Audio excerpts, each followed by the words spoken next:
大家好，我是4253。首先祝各位春节快乐。同时，为了庆祝微软成功收购了动视暴雪，今天咱们来做一期魔兽视频，聊聊燃烧军团中的二把手基尔加丹的用人之道。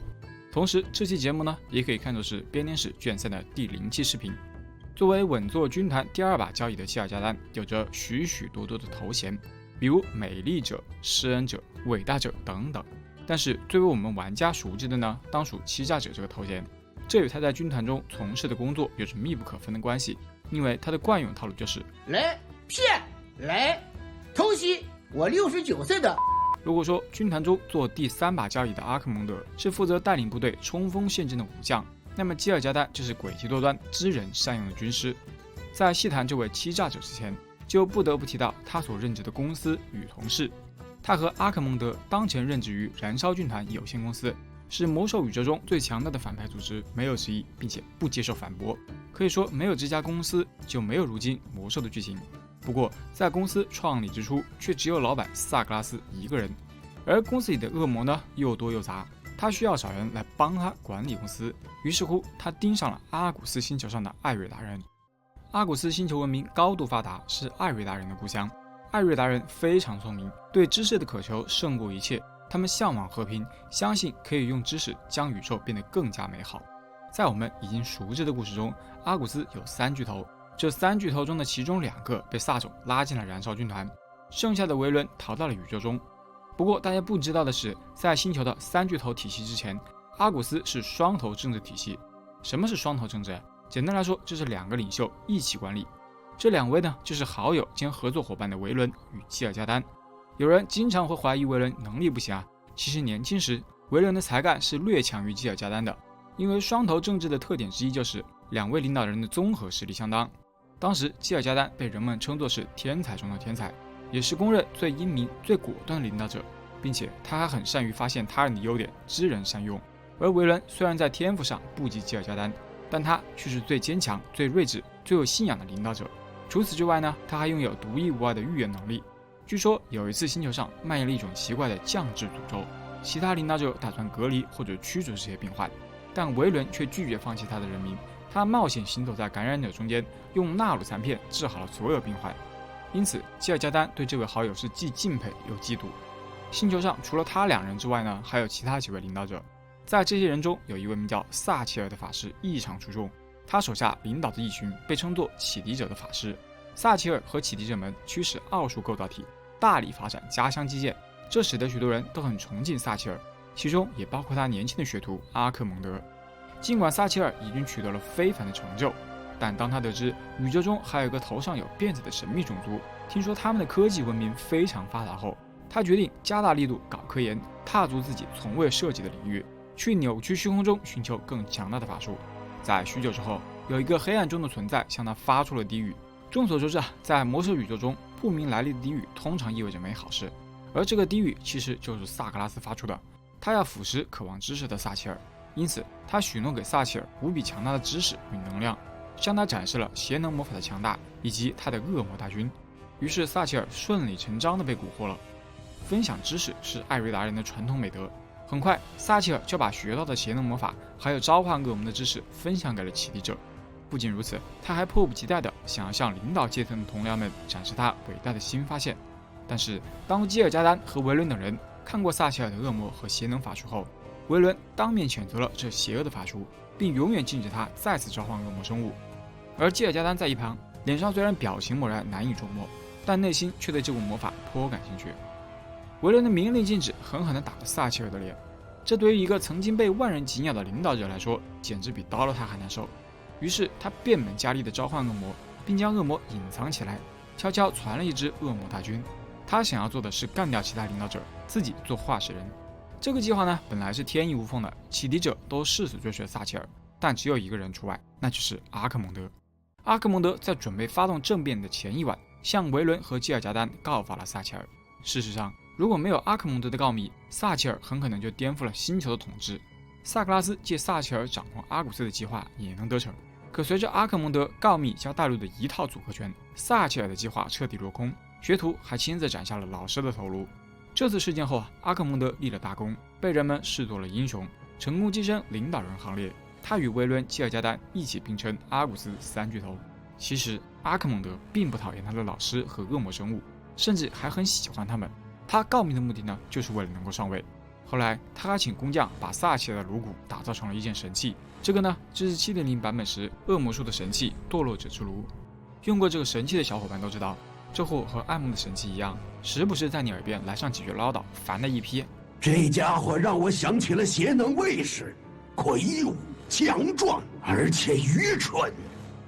某天，阿克蒙德听到了萨格拉斯借由萨奇尔之炉传来的低语，因此阿克蒙德也被萨格拉斯所蛊惑了。所以在不久后，当萨格拉斯伪装成无所不知的神灵降临到阿古斯，以无尽的知识和魔法为饵，要求艾瑞达人加入他麾下的时候，阿克蒙德第一个接受了他的提议。而基尔加丹作为艾瑞达首席知识分子，本身就极度渴求知识，所以也接受了萨格拉斯的提议。只有维伦一人对此感到怀疑，他通过纳鲁水晶知道了事情的真相。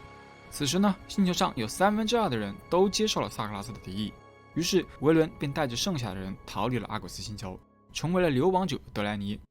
维伦的逃亡在基尔加丹看来是对他们友情的背叛，基尔加丹发誓要将德莱尼追杀到底。之后，萨格拉斯把所有艾瑞达人都扭曲成了恶魔生物，将其纳入到军团之中。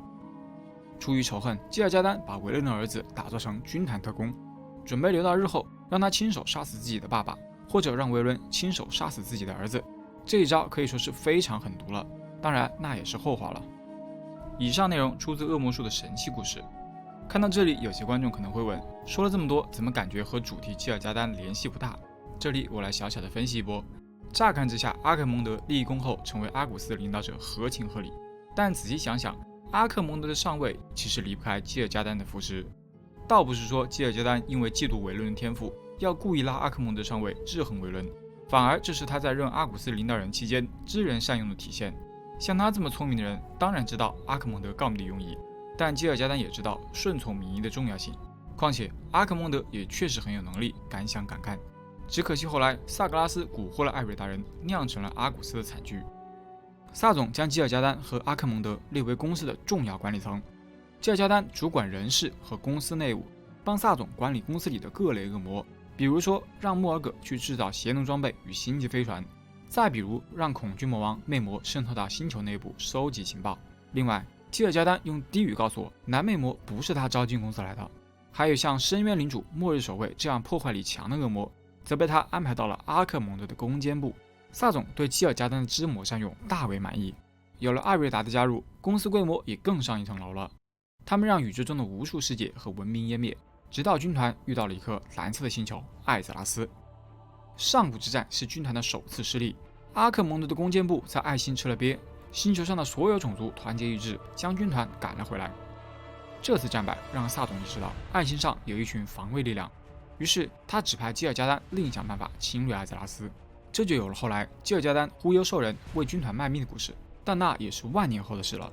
经常会有人发出疑问，从上古之战到基尔加丹驱使兽人对艾泽拉斯发动第一次大战，当中隔了有接近万年的时间，那为什么军团在万年间里没有对艾泽拉斯再次发动攻击呢？这主要有3个原因：一是因为永恒之井的毁灭让军团暂时丢失了爱星的宇宙坐标；二是因为就算找到了坐标，但距离实在太远了，目测至少有上万光年的距离，想要快速抵达爱星，开传送门是最简单的办法，但是开一小道传送门需要消耗非常多的能量，成本太大了。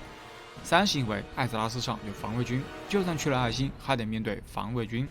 所以必须先找到办法瓦解星球上的防御力量。时间过去了接近9000年，人类法师的崛起让军团再次获取了艾泽拉斯的宇宙坐标。这段时间里，有些恶魔误打误撞闯进了艾泽拉斯，法师们为了抵抗恶魔，秘密打造了提瑞斯法守护者，这是艾泽拉斯新的防御力量。当守护者传到艾格文这一代时，萨格拉斯找到机会，让自己的一部分灵魂悄悄藏到了艾格文的灵魂深处，直到艾格文产下幼子麦迪文时，萨格拉斯的灵魂借机转移到麦迪文体内。可以说，这一次燃烧军团为日后再次入侵艾泽拉斯找到了突破口。这时，基尔加丹已经找到了维伦与德兰尼人的行踪。根据仆从塔尔加斯的报告，德兰尼困在了德拉诺星球，当地还有一群棕皮兽人。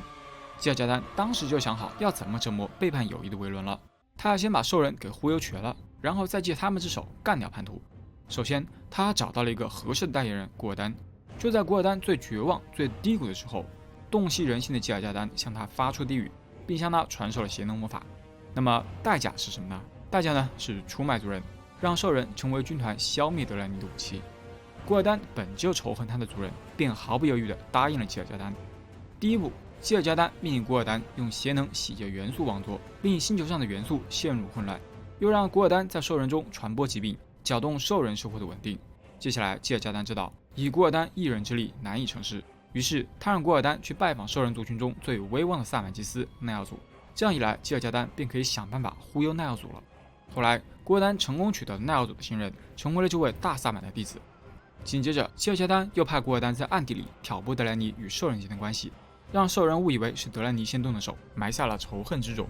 眼见时机成熟，吉尔加丹伪装成兽人的先祖之灵，蒙蔽了奈奥祖以及其他萨满祭司，让萨满认为德莱尼正在计划对兽人发动新一轮的攻击，并促使各大兽人氏族联合在一起，组成了部落。在部落成立后呢，兽人很快就对德莱尼进行了几场小规模战斗。面对兽人发起的攻击，德莱尼只能加强防守。可是经过了这多次的攻击，奈亚祖发现事情有些不对劲，渐渐产生了怀疑。此时，吉尔加丹又伪装成食人者，催促奈亚祖尽快率领部落大军全歼德莱尼。这番话语令奈亚祖十分不安，于是他决定前往灵魂之山沃索谷，寻求先祖的指引。果然，奈亚祖通过与先祖对话，得知了食人者吉尔加丹的真面目。而吉尔加丹也察觉到了奈奥祖的背叛，便指派古尔丹软禁了这位大萨满。接着，吉尔加丹又让古尔丹在部落中找一位能统领全族的大酋长。一心想要上位的古尔丹，内心对领导的指示很是不满，但他也只能按吉尔加丹说的来做，扶植了部落中的第一位大酋长黑手。根据上面的讲述，我们知道了吉尔加丹不仅是一位欺诈者，更是一位压榨者。他的每一次下令都把古尔丹发挥到了极致，环环相扣的精妙布局令兽人走上了一条不归路。接下来，他又让古尔丹把邪能魔法传授给其他兽人，并用邪能魔法强化兽人的躯体。之后，古尔丹随部落一同攻占了德莱尼的卡拉波神殿，中途还顺手把星球上的元素之怒摁倒半死。兽人的胜利令吉尔加丹很是满意。为了嘉奖古尔丹，他再次给古尔丹画下大饼，如果他能让兽人饮下马诺诺斯之血，他就会许给他神一般的力量。于是，下面就是兽人喝血的名场面了。饮下恶魔之血后的兽人彻底成为了燃烧军团的爪牙。之后，在兽人准备进攻沙塔斯之前，吉尔加丹还以幻想邪神鼓舞兽人们的士气，并向术士们传授了全新的法术，命令兽人将沙塔斯中的德莱尼屠杀殆尽。而兽人们也不负所望，将这场进攻演变成了一场可怕的屠杀。幸好在开战前，德莱尼领袖带领平民转移到了隐秘据点，这才不至于让德莱尼惨遭灭亡。然而，在兽人胜利后，吉尔加丹却再也没有现身过了。古尔丹又急又恼，不仅说好的年终奖没了，还留下了一大堆烂摊子。因为喝过恶魔之血后的兽人狂暴异常，消灭了星球上能找到的所有文明。在没了对手后，兽人又开始自相残杀起来，而星球上也因为邪能的蔓延变得衰败不堪，气候恶劣，生活物资得不到保障。这样的情况持续了2年，全体兽人陷入了绝境之中。其实呢，吉尔加丹的消失是受了萨总的指示，因为萨总看中了兽人，准备用他们来削弱艾泽拉斯的防御力量。眼下，兽人及其星球陷入绝境，这样一来，当他们得知艾泽拉斯时，会迫不及待地想要攻占那个世界。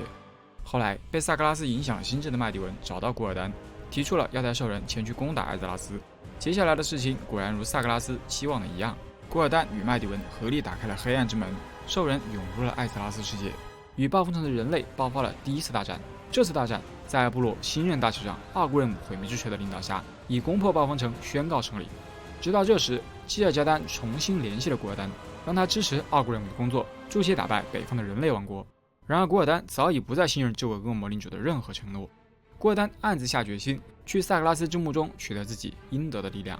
最终，古尔丹的背叛使得部落功败垂成，这让军团借兽人之手瓦解艾泽拉斯防御力量的计划彻底落空。